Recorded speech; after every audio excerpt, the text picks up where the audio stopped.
Good evening. This is Tech Loving Mom Amanda Baldwin, and I wanted to take a few minutes to talk to you about something that's new in the new iOS 12 update that came out on September 17th.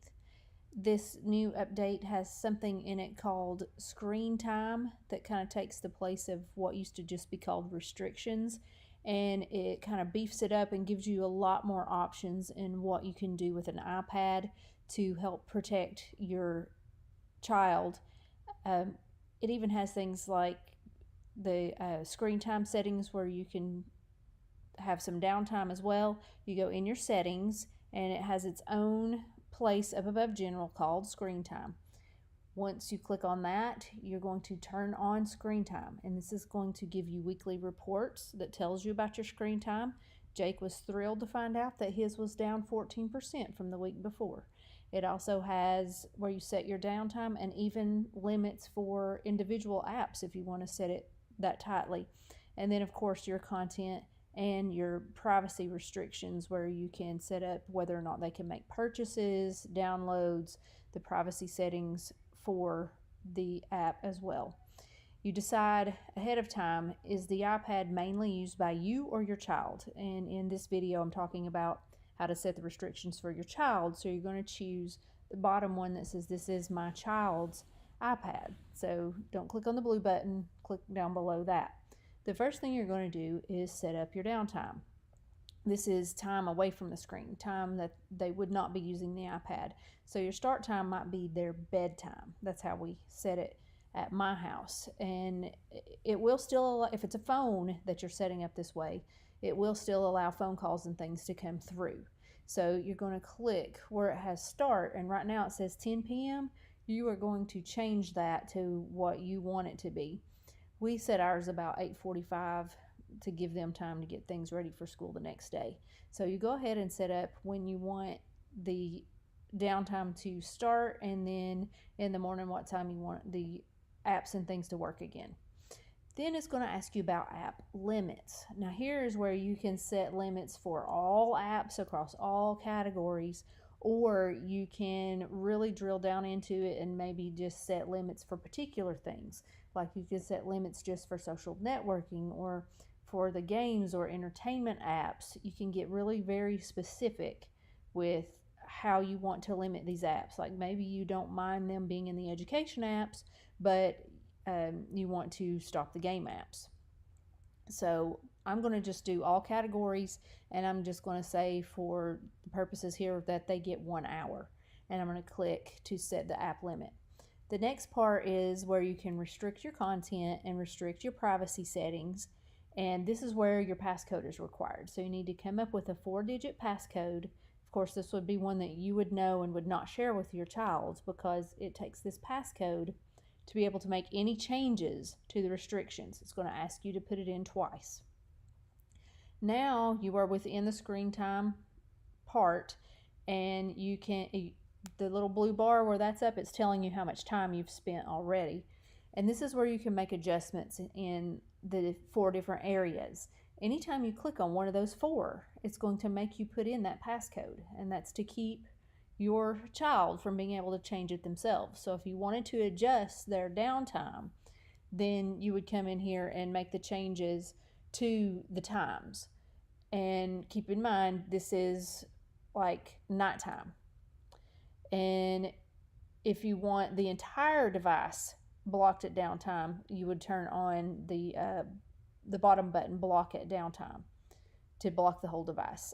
Otherwise, the top one during downtime, you can have only certain apps that you choose to allow. And like I said, if it's a phone, you can allow phone calls to come through while the apps may not work. So you set all those things in downtime, and in just a minute I will show you the apps where you can allow just certain ones to work during downtime or if they've run out of time. So now let's go into the app limits. And so here again, you can drill down and make it whatever you want with the editing of the apps. And you set those time limits. If you want to make changes, this is where you do it. Now here is where you can set your allowed apps. Right now, messages, FaceTime, and Maps are allowed even if they are in downtime or if they have run out of time. but you can go through and add more things to that, or you could take off FaceTime or Maps. Like you might want to scroll down here. Maybe I might allow their calendar, allow that to work during their downtime, and maybe I might want to allow the contacts to work when they're in their downtime. And you just hit that plus sign, and it's going to add it to allowed apps so that their phone works, and anything that's listed in that list is allowed during downtime or if they've run out of their time limits. Then the big important one, the content and privacy restrictions. You want to turn that on. And then it's up to you how the rest of it works. Do you want them to be allowed to install apps? Do you want them to delete apps? Do you want them to make in-app purchases? Do you want the password to be required every time they make purchases? Then you can go in and allow and disallow particular apps. Like maybe you don't want them to have email, or maybe you don't want them to use Safari to search the web. This is where you turn them off. So you can turn off particular apps, or maybe the iTunes store. You don't want them to go buy more games. That's where you turn those on and off. Then we have content restrictions. This is where it is most important to set up. Of course, your explicit, you want to change to clean. Your music profiles and posts, I don't think mine needed. I turned that off. Your movies, mine are preteen to teenagers. Make it PG-13. And then we have the TV shows. I'm going to put TV-14. Books, I don't want it explicit. I want them clean. Apps, I can allow all apps, but I'm going to say 12 plus.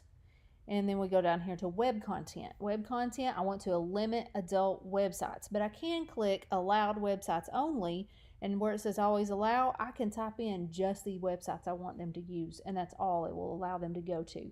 And of course, you can never allow particular websites as well. So if you choose that allow websites only the ones you type in are going to show up. Your web search content, that is, do you want them to be able to search on the web, or do you want them to have to type in the exact web address? So you need to choose those things, and of course explicit language, we don't want to allow that. You need to choose whether or not you're going to allow these online games. These are the games like Fortnite, Minecraft, Overwatch, these multiplayer games where they're playing with someone else that may not be in your house. And also, are you going to allow them to add friends, and are you going to allow them to do screen recording like what I'm doing now? So you need to do all those things in content restrictions. Then you have these things here where you, in privacy, let's look at location services. In location services, in the share my location, you can turn that off. You wouldn't need that, except I leave it on just for Find My iPad. So you can go through and look at each one of these different apps that's on your phone or on your iPad and decide whether or not it can use the location. Now, go all the way to the bottom and let's make some changes here. Course allow compass calibration, emergency calls, Find My iPad, but I turn off these location-based alerts, location-based Apple ads, location-based suggestions, share my location, and the significant locations. Why do they need to know everywhere you've been? I turn those off as well. So make sure you turn that stuff off, and then it's up to you on the iPad analytics and all that stuff at the bottom.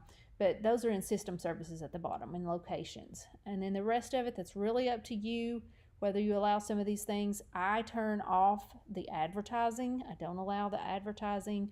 I turn off the share my location. I turn off the advertising. I don't think those are things that need to be on a child's iPad.